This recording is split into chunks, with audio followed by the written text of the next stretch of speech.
Alors moi, j'ai un parcours un peu atypique, dans le sens où je suis une littéraire.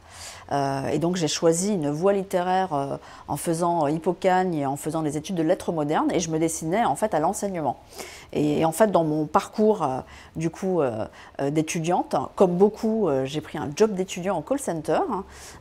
Et j'ai travaillé en call center pendant 2 ans.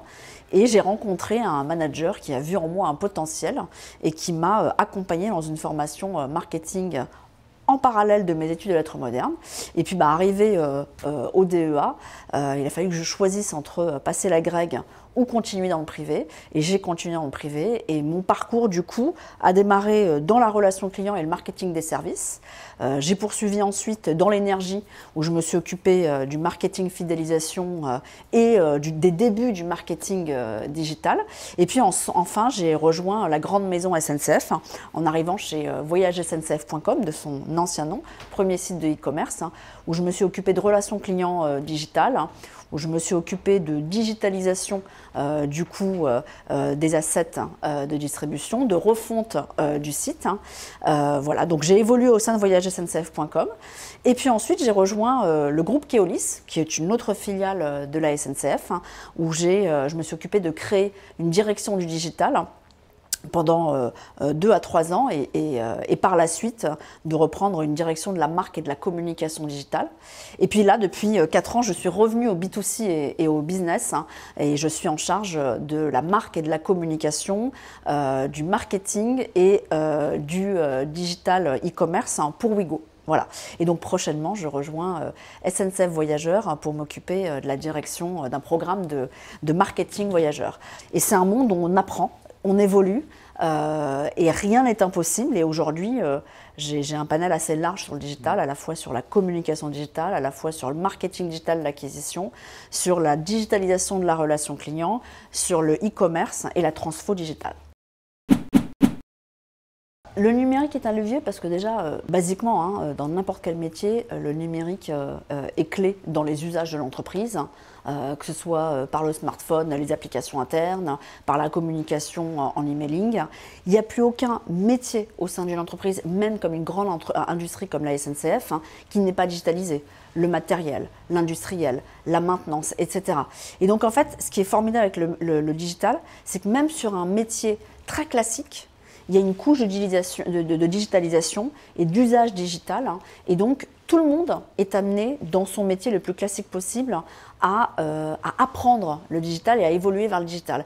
Et moi, c'est ce qui m'est arrivé. J'ai commencé par la relation client, le marketing.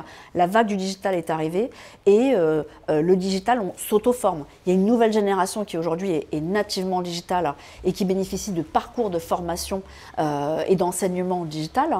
Mais ceux qui sont sur les postes de direction aujourd'hui, on n'a pas été formés au digital dans notre enseignement, on l'a appris. Et c'est ça qui est formidable avec le digital, c'est qu'on peut être autodidacte et on peut bénéficier des parcours internes ou d'une culture et d'un apprentissage en autodidacte et d'apprendre le digital. Et si on l'affectionne et qu'on le comprend, y aller. Et l'autre principe du digital, c'est que c'est un levier qui apprend l'audace. L'ADN même du digital, c'est d'oser, c'est de tenter et c'est pas grave si on échoue.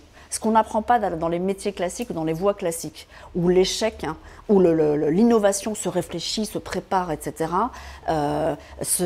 s'analyse, se projette, et puis quand on se lance, il y a toute une phase de progression.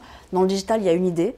Le principe même du digital, c'est de façon agile, on teste. Si ça ne marche pas, on laisse tomber, on passe à autre chose. Si ça marche, on capitalise. Et c'est ça que le digital apprend et moi m'a appris, c'est d'évoluer et d'apprendre et d'avoir aucune limite dans le champ des possibles. Et puis c'est l'audace. Voilà, c'est vraiment ça, je pense. Et notamment pour une femme, ça autorise l'audace et ça autorise à toucher à des métiers auxquels on n'aurait pas pensé pouvoir toucher.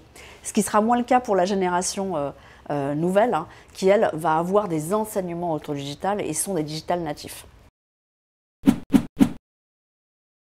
Je dirais que mes propres obstacles à moi, ce que j'appelle mon syndrome d'imposture, que j'avais énormément et que j'ai toujours aujourd'hui. Voilà, ce qui change aujourd'hui, c'est que j'en parle. Je l'assume, je l'extériorise un peu. Et donc rien que ça, ça me pourrit moins de l'intérieur. Je dirais, le premier obstacle, c'est celui-ci. Le deuxième obstacle, c'est effectivement encore mon propre ennemi, le lâcher prise, voilà, l'audace, voilà, et effectivement c'est ça que le digital m'a appris. Et puis effectivement, je dirais l'égalité des chances que permet l'entreprise. Moi j'ai fait des rencontres. Voilà, des mentors entre guillemets non déclarés mais qui ont cru en moi, qui sont venus me chercher. Mais s'il n'y avait pas eu ces personnes, l'entreprise n'est pas naturellement structurée pour aller identifier des talents qui ne s'autorisent pas à être talents, qui ne s'auto-identifient pas. Donc là, il y a effectivement l'égalité des chances. Voilà, socialement, l'égalité des chances dans l'entreprise et l'égalité des salaires et la justice des salaires. Le digital permet d'être autodidacte. Même dans la nouvelle génération, s'ils choisissent une voie du digital, je prends un exemple, hein, la data, en ayant fait de la data, ça ouvre à plein d'autres choses. Ça ouvre à du développement, ça ouvre finalement à du marketing digital et de l'acquisition.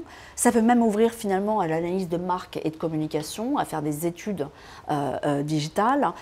Et donc en fait, voilà, même en ayant une instruction de base en digital, ça ouvre à des voies et à un parcours interne parce que le digital évolue et parce que nativement, c'est quelque chose qui n'est pas statique. Et puis, il y a effectivement, c'est toujours mon motto, hein, mais l'audace. Le digital permet l'audace parce que nativement, le digital, c'est le test and learn.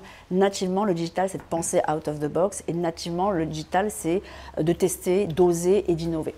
Et pour les jeunes femmes, il y a comment dire, peut-être un formatage hein, qui est lié à l'éducation, voilà, qui est lié au parti pris, aux préjugés, aux clichés, qui fait que on n'est plus littéraire, on assimile le digital à l'IT et donc on n'est pas technique, on n'est pas pratique. Et donc au final, le digital offre tellement de voies qu'on peut rentrer par une et s'autoriser à tout le reste. Et donc je pense que c'est un vrai levier pour sortir de son, comment dire, de ses préjugés, de la posture de femme et sortir de son côté introverti et de tout ce qu'on peut ne pas s'autoriser à faire ou à être hein, quand on est une jeune femme et de tout ce dont on peut ne pas être autorisé à être destiné. De croire que tout est possible. Et que c'est pas que un sujet d'avoir la meilleure note, hein, mais c'est vraiment une question de confiance en son parcours, de vouloir voilà, avoir une ambition, un projet de vie. C'est vraiment d'y croire, voilà, croire que tout est possible et oser. Voilà, c'est vraiment ça. Et je le dis d'autant plus qu'en étant une jeune fille, j'étais très timorée, voilà, très peu audacieuse, voire complètement introvertie. Et donc c'est vraiment de se dire, d'avoir confiance en soi, d'oser et de croire que c'est possible. Et ça, c'est ce que permet le digital.